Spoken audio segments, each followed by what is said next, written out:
Himalaya brand के product live 52 से हम सब भली भांति परिचित हैं। शायद ही कोई ऐसा इंसान हो जिसने कभी इसका नाम ना सुना हो। और इस प्रोडक्ट की वजह से ही हिमालय कंपनी को बहुत मान्यता और प्रसिद्धि हासिल हुई है, देश में भी और विदेशों में भी। हम सब लिव 52 को तो जानते हैं, लेकिन अब ये लिव 52 DS क्या है? वही है या अलग है? इसकी टेबलेट को अगर हम देखें तो ये लिव 52 की टेबलेट के जैसी तो नहीं है, वैसा रंग नहीं है, साइज़ में बड़ी है और इसके ऊपर कवरिंग बहुत पतली सी है, जबकि लिव 52 की जो टेबलेट्स होती हैं उसके ऊपर थोड़ी सी मोटी सी कवरिंग होती है लाल रंग की, और ये मैरून सी बिल्कुल पतली सी कवरिंग है। अब इसके कंटेंट्स को अगर हम देखें तो इसमें है हिमसरा, कसनी, मंडूर भस्म, काकामाची, अर्जुना का समारदा, ब्रिंजासिफा और जऊ। और इसे सबको इनका पाउडर को पीसकर फिर सवरस यानी कि जूस में तैयार किया गया है, और जूस बनाया गया है आंवला से, गलोए से, पुनर्नवा और कई सारी ऐसी चीज़ें। तो ये सब सारी चीज़ें बिल्कुल सेम हैं जो लिव 52 में पाई जाती हैं। जूस भी सेम है और पाउडर भी सेम है, एक भी चीज़ का फ़र्क नहीं है। एक भी चीज़ ऐसी नहीं है जो लिव 52 में होती है और इसमें नहीं है, या फिर इसमें है और लिव 52 में नहीं होती। तो अगर हम ध्यान से देखें तो फ़र्क सिर्फ इतना है इसमें कि वही दवाइयाँ इसमें दुगनी मात्रा में हैं।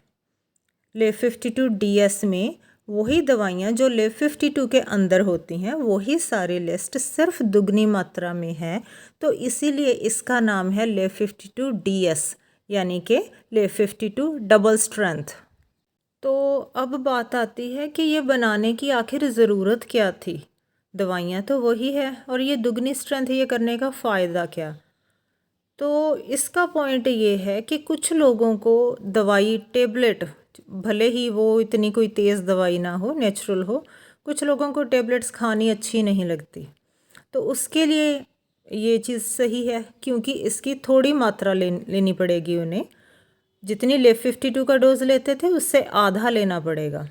साथ ही अगर कोई पेशेंट है जैसे लिवर का, जिसको काफ़ी मात्रा में ये खानी पड़ेगी लंबे समय तक, काफ़ी मात्रा में, तो उस सूरत में वैसे लोग जैसे सिरोसिस का पेशेंट है, लिवर कैंसर का पेशेंट है, तो वैसे ही वो लोग काफ़ी सारी दवाइयाँ, सप्लीमेंट क्या क्या खानी पड़ती हैं उनको।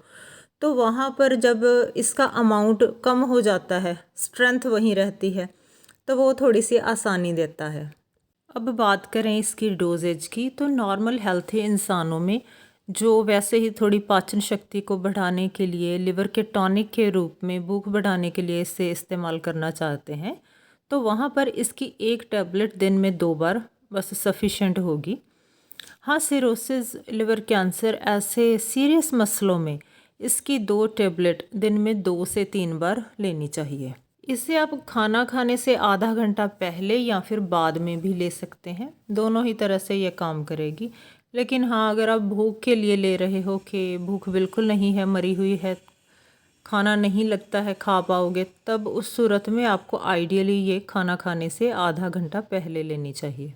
इसे इस्तेमाल करते टाइम थोड़ा एक बात का ध्यान रखें कि अगर आप इसका सिरप यूज़ कर रहे हैं तो सिरप में तो कोई फ़र्क नहीं आपको नज़र आएगा लिव 52 का और लिव 52 DS का, क्योंकि दोनों ही गुड़ के मिश्रण में तैयार की जाती हैं।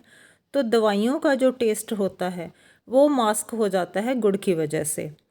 लेकिन अगर आप टेबलेट का यूज़ कर रहे हो तो जो लिव 52 की टेबलेट होती है वो मैंने पहले ही बताया है कि मोटी परत होती है उसके ऊपर। अगर आप मुंह में डालते हो, स्वेलो करते हो, निगलते हो, तो कुछ आपको फील नहीं होता कोई दवाई का टेस्ट। लेकिन इसके केस में, क्योंकि इसकी बाहर की जो कवरिंग है, परत है, वो काफ़ी पतली है, तो अगर आप जल्दी से नहीं निगलोगे उसे तो थोड़ा सा आपको दवाई का थोड़ा टेस्ट सा फील होगा। तो इसे आप आइडियली जल्दी से ले लें, मुंह में ज़्यादा देर रहने ना दें। इसकी कीमत की अगर बात करें तो नॉर्मल लिव 52 की 100 टेबलेट्स की एक डिब्बी आपको मिलेगी 120 रुपये की MRP में, और वहीं लिव 52 DS की 60 टेबलेट्स की एक डिब्बी आपको मिलेगी MRP 170 रुपये में।